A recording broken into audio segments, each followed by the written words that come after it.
Bom dia, galerinha do oitavo ano, turma 801. Hoje nós vamos dar sequência aos nossos estudos e a gente vai estar vendo aí o conteúdo do nosso capítulo 7 do livro 2, que fala sobre reprodução assexuada.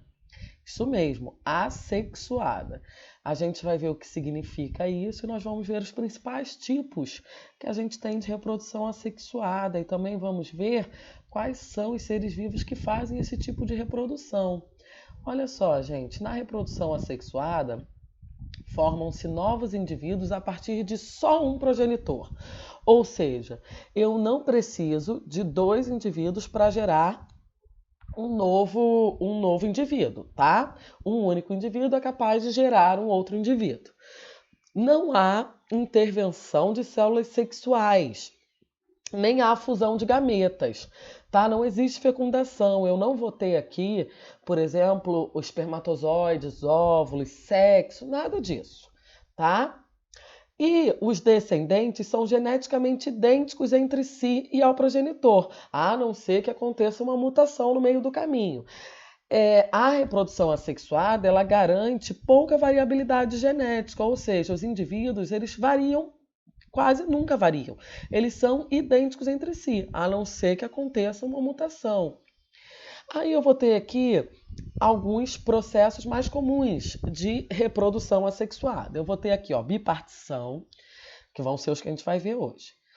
Gemulação, divisão múltipla, multiplicação vegetativa, partenogênese, esporulação e fragmentação.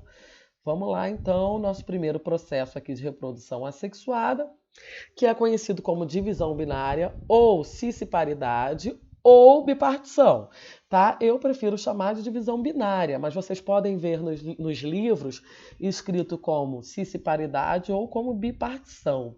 Tudo a mesma coisa, tá? Tudo tem o mesmo significado. Aí eu vou ter aqui o primeiro exemplo, ó. Eu tenho aqui um protozoário. Esse protozoário, ele primeiro copia o material genético dele, depois ele se divide em dois. Por isso que se dá o nome de divisão binária. Isso acontece muito entre as bactérias também. Aqui tem um exemplo de um protozoário, bactéria. Aqui eu tenho também um plateuminto, né? Uma planária também consegue fazer isso, se dividir em duas, tá? Então, a divisão binária. Olha as características. Consiste na divisão da célula-mãe em duas células sensivelmente do mesmo tamanho. Elas são duas células idênticas. Uma célula se divide em duas idênticas, que irão formar dois novos indivíduos, né? Uma célula vira duas. E ocorre nas bactérias, algas unicelulares, protozoários e alguns seres pluricelulares. Muito simples, como é o exemplo a planária. Lá eu tinha uma planária, aqui eu tenho outra, ó. Tá, gente? Uma planária aquática, essa daqui.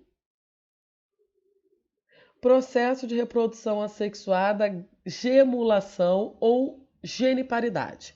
Você pode chamar de gemulação ou de geniparidade. Olha só como é que ele acontece. Ó, aqui está alguns. A hidra, né, que é o principal que faz gemulação, geniparidade. É como se fosse um brotinho que cai do lado. Olha só. A divisão por gemulação nos seres unicelulares origina duas células de tamanhos diferentes, devido à distribuição desigual do citoplasma. Então, vão gerar duas células de tamanhos diferentes, tá? Ó, duas células de tamanho diferentes. Ó, aqui estão tamanhos diferentes. Lembrando que é hidrão quinidário de água doce. Nos seres unicelulares, o núcleo divide-se mitoticamente, né? Separa primeiro o material genético e origina dois núcleos. Um deles migra para uma protuberância, um gomo, tá? Que surge na mãe. Este gomo cresce e acaba se separando, originando um novo dependente, um novo ser independente. Ele cai ali do lado, como se fosse um brotinho. Ocorrem leveduras, fungos unicelulares, em quinidários como a hidra, que é de água doce, a anêmona do mar e em corais. Olha só, esse gomo que ele estava falando aqui, ó, isso aqui, ó. O material genético se divide, forma esse gomo, ó, aqui também, ó, tô com gomo aqui. Gomo aqui, ó, o gominho. Forma esse gomo, depois ele cai do lado ali e vai crescer sozinho um novo indivíduo. Agora nós temos divisão múltipla ou esquizogonia. Pode ser chamada pelos dois nomes. As características. Nesse tipo de reprodução, o núcleo divide-se várias vezes, originando numerosos núcleos. Cada núcleo rodeia-se de uma porção de citoplasma e de uma membrana, constituindo as células filhas. Quando as condições são favoráveis, a membrana da célula-mãe rompe-se, liberando as células filhas. Ocorre na ameba, tá escrito errado aqui, tá? E em alguns fungos, tá?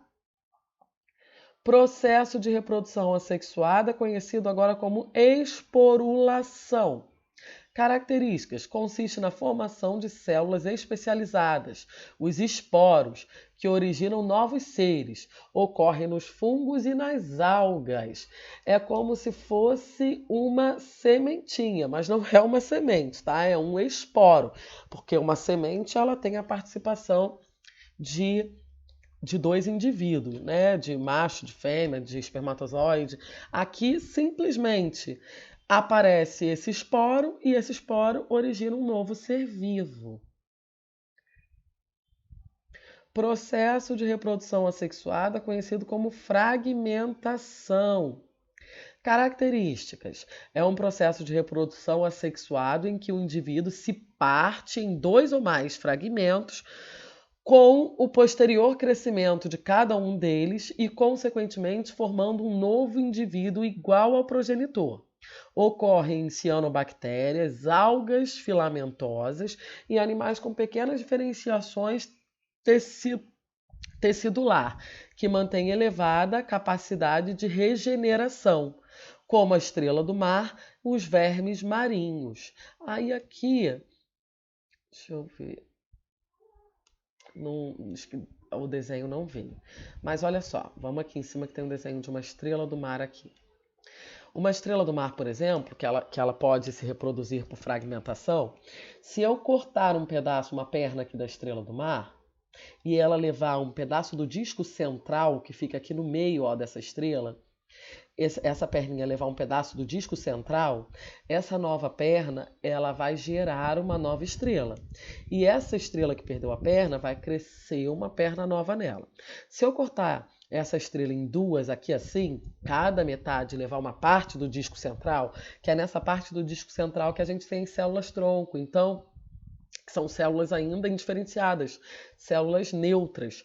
Então é necessário levar um pedaço do disco central. Se ela perder um pedacinho aqui assim, ó, sem o disco central, um pedacinho de uma das patas dela, das pernas, ela vai recuperar esse pedaço. Mas esse pedacinho ele não vai virar uma nova estrela, porque não levou um pedaço do disco central, tá? É necessário que leve um pedaço do disco central para se reproduzir por fragmentação. Aí aqui agora, processo de multiplicação vegetativa. Características: é um processo de reprodução assexuada em que a partir de uma parte da planta que se destaca, se regenera a planta completa. Ocorre principalmente em plantas superiores, como estolho, estaca, mergulha, alporquia. Depois pesquise na internet, digita lá e vê quais são essas plantinhas. Aí tá aqui, ó. Isso tem no livro também, tá? Eu posso tirar pedaço de uma planta e encaixar na outra, ó.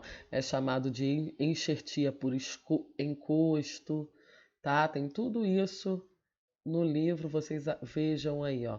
Uma planta, um galinho dela pode cair no chão e brotar assim, ó, formar raiz, uma nova plantinha. A gente tem vários tipos dessa enxertia aí, tá? Estaca, que a gente chama, colocar um pedaço, cortar um pedaço da planta e encaixar outro. Tem vários tipos, depois vocês deem uma olhadinha no livro.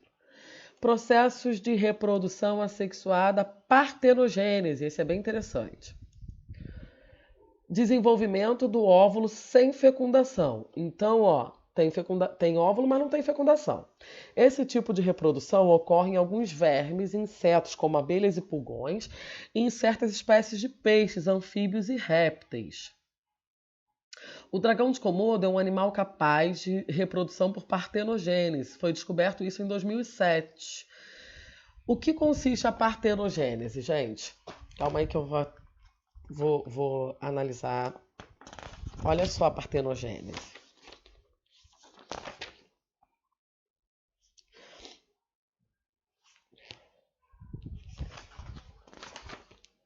A partenogênese é de origem grega, vem de partenos, que significa virgem, e se refere ao crescimento e desenvolvimento de um embrião sem fertilização.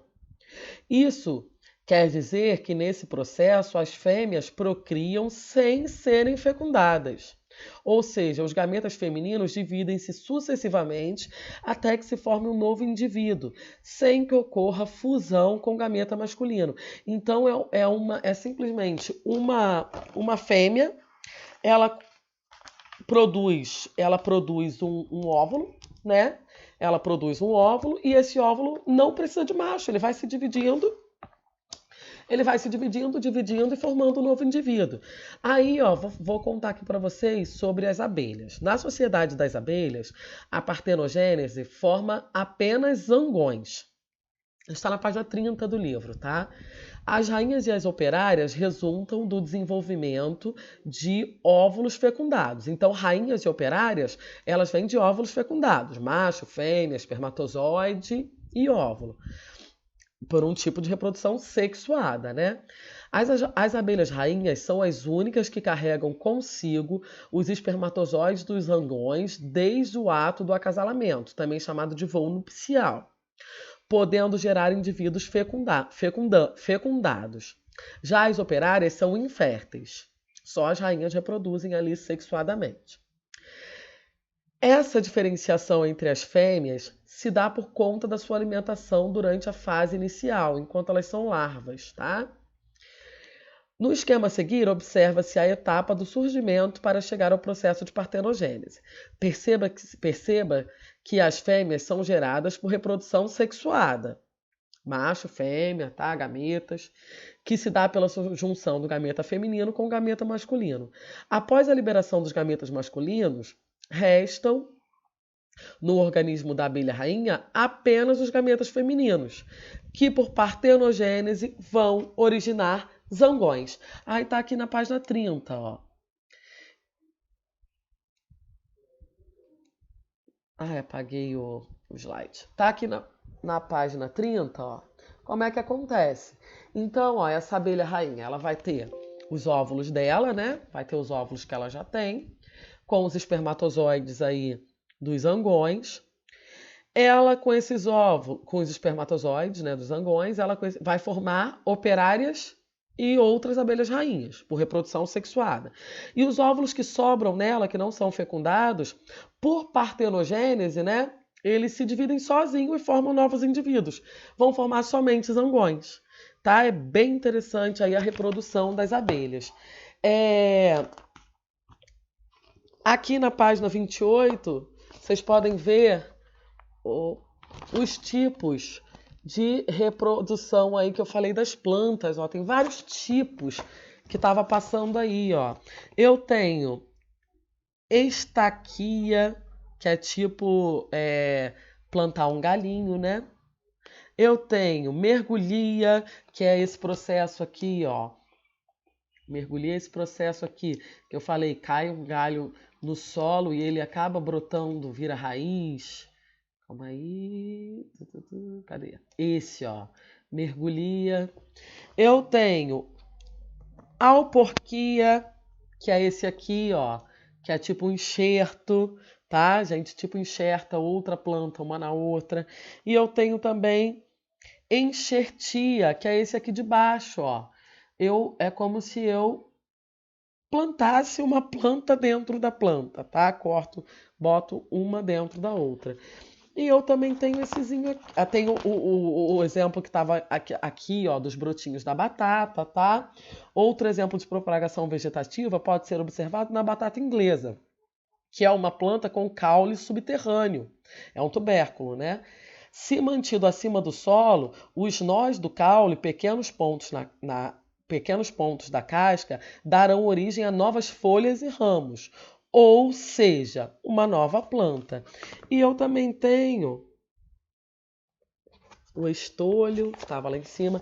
Eu também tenho, ó, lá na escola tem essa plantinha, não sei se vocês já viram. Tem lá nos vasos lá embaixo. Essa plantinha aqui, que está na página 26. Essa plantinha, gente, na folha dela, parece que tem um monte de florzinha. Vocês estão vendo? Já viram essa plantinha lá na escola? Em volta da folha tem um monte disso aqui. Isso aí, gente, vai cair do lado e vai gerar novas plantinhas, tá? Ó, a folha da fortuna, como ela é conhecida, desenvolve pequenas plântulas, ou seja, plantas menores, nas margens das folhas, que elas vão cair no solo e vão enraizar, gerando novas plantinhas. Já havia aluno indo lá e arrancando